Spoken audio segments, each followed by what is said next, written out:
राष्ट्रीय स्वयंसेवक संघ के सरसंघ चालक डॉक्टर मोहन भागवत जी को मैं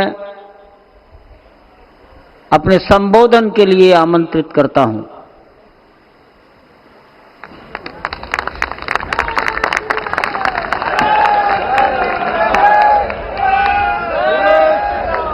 देश के सम्माननीय यशस्वी और जयस्वी प्रधानमंत्री जी आदरणीय नरेंद्र जी मोदी,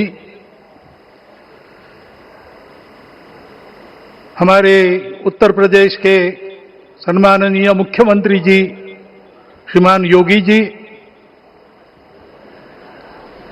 राज्यपाल महोदया, मंचस्थ सभी मान्यवर, उपस्थित सज्जन, माता भगिनी, आज हम सबके लिए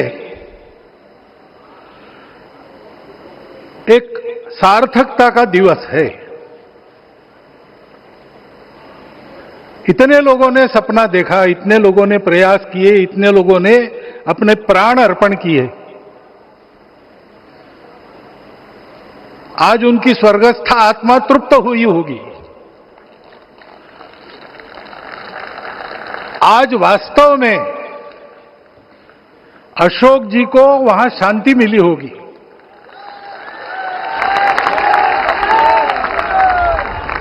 महंत रामचंद्र दास जी महाराज, श्रीमान डालमिया जी, कितने संत, कितने गृहस्थ, कितने विद्यार्थी,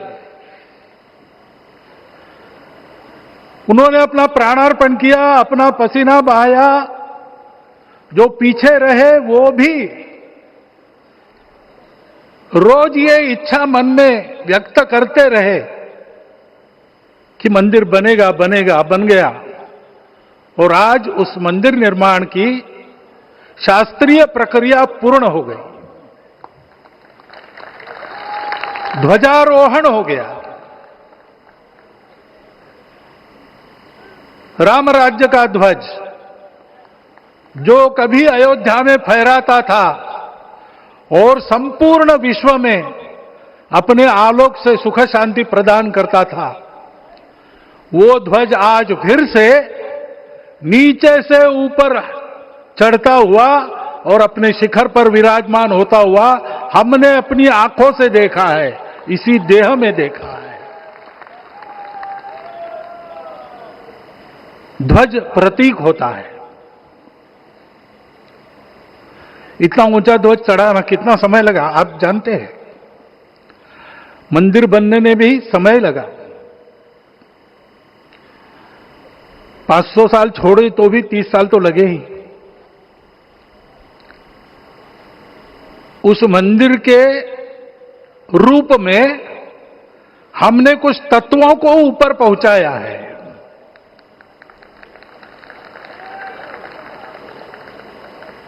सारा विश्व जिससे ठीक चलेगा, अपने व्यक्तिगत जीवन, पारिवारिक जीवन से लेकर तो सृष्टि जीवन तक सबका जीवन जिससे ठीक चलेगा, वो धर्म, उस धर्म का प्रतीक भगवा रंग, वह इस ध्वज का रंग है। ये धर्म ध्वज है। इस धर्म ध्वज पर रघुकुल का प्रतीक कोविदार वृक्ष है। वैसे रूप देखा जाए तो कचनार जैसे लगता है। और जो खोजी लोग हैं वो खोज कर कह रहे हैं कि मंदार और पारिजात दो वृक्षों का एक तरह से संकर है। दोनों वृक्षों के गुण, ये दोनों वृक्ष देव वृक्ष कहलाते हैं। दो देव वृक्षों के गुणों का समुच्चय ये वृक्ष है। और ये वृक्ष उस रघुकुल की सत्ता का प्रतीक है। वो सत्ता वृक्ष से व्यक्त होती है जिसके बारे में कहा गया, छायाम अन्यस्य कुर्वन्ति तिष्ठन्ति स्वयं आतपे। सबके लिए छाया देते हैं स्वयं धूप में खड़े रहकर। फलान्यपि परार्थाय, फल स्वयं उगाते हैं, दूसरों के लिए बांट देते हैं। वृक्षाः सत्पुरुषा इव, वृक्ष सत्पुरुष होते हैं। और कचनार के गुण औषधि भी है। कचनार के वृक्ष का अन्न में भी उपयोग है। सब प्रकार से उपयोगी इस वृक्ष का प्रतीक हमने लगाया है। धर्म जीवन ऐसा जीवन होता है, और ये जीवन जीना है, उस जीवन की प्रतिष्ठा करनी है, इस जीवन का झंडा शिखर तक पहुंचाना है। चाहे जितनी प्रतिकूलता हो, चाहे जितनी कठिनाइयां हो, साधनहीनता हो, सारी दुनिया स्वार्थ में बहती होगी, लेकिन हमारा संकल्प है। सूर्य भगवान उस तेज के, उस संकल्प के प्रतीक है। उनके रथ का एक ही चक्र है। 4 चाक वाली गाड़ियां भी एक्सीडेंट करती है तो एक चक्र चलाना है, और रास्ता खराब भी नहीं, रास्ता है ही नहीं। अधांतर में चलो रथस्य एकम चक्रम। रथ चलाने के लिए 7-7 घोड़े, उनको नियंत्रण करने के लिए सांपों के लगाम है, और रास्ता नहीं है, और सारथी जो है उसके पैर नहीं है। ऐसी गाड़ी चल सकती है क्या? कंप्यूटर में डाटा डालेंगे, कहेंगे नहीं चलेगी। लेकिन बिना थके रोज पूरब से पश्चिम जाना आना सूरज भगवान कर रहे हैं, क्योंकि कार्य की सिद्धि स्वत्व के भरोसे होती है। हिंदू समाज ने लगातार 500 साल और बाद के दीर्घ आंदोलन में अपने इस स्वत्व को सिद्ध किया, और रामलला आ गए, मंदिर बन गया। यही बात सत्य पर आधारित धर्म, सत्य जो प्रतिनिधित्व होता है ओंकार से, वो सारी दुनिया को देने वाला भारत हमको खड़ा करना है। हमारे इस संकल्प का प्रतीक यह राम मंदिर, उसकी प्रक्रिया आज हमने पूरी कर ली है। यह धर्म, यह ज्ञान, यह छाया, यह सुफल संपूर्ण दुनिया में बांटने वाला भारतवर्ष खड़ा करने का काम अपना शुरू हो गया है। उसको, इस प्रतीक को देखकर, हिम्मत रखकर, उसी प्रकार सतत प्रयास करते हुए सब प्रकार की विपरीतताओं में भी हम सबको मिलके करना पड़ेगा।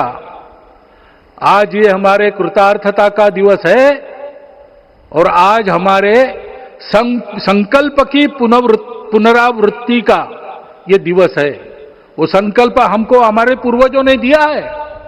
एतद् देश प्रसूतस्य सकाशाद अग्र जन्मनात्।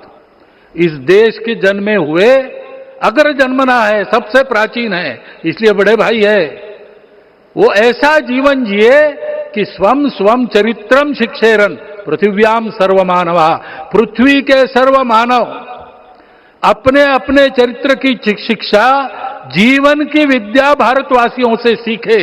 ऐसे भारतवासियों का परम वैभव संपन्न, सर्वशक्ति संपन्न और सबके लिए खुशी बांटने वाला, शांति बांटने वाला, सबको विकास के सुफल देने वाला भारतवर्ष खड़ा करना है। ये विश्व की अपेक्षा है, हमारा कर्तव्य है। मंदिर में श्री रामलला विराजमान है, उनका नाम ले और इस कार्य की गति हम बढ़ाए। इतना एक विषय आपके सामने रखता हूं। जैसा सपना देखा था उन लोगों ने, रामदास स्वामी ने कहा था, स्वप्नी जे देखिले रात्रि ते तैसे ची हो तसे। ऐसा सपना उन्होंने देखा था, बिल्कुल वैसा। और मैं कहूं कि उन्होंने जो सपना देखा था उससे भी अधिक भव्य और अधिक सुंदर ये मंदिर बन गया है। हमारे हृदय में वो निश्चय का सृजन करे, तपस का सृजन करे, ये शुभकामना मैं आप सबको देता हूं और मेरे शब्दों को विराम देता हूं।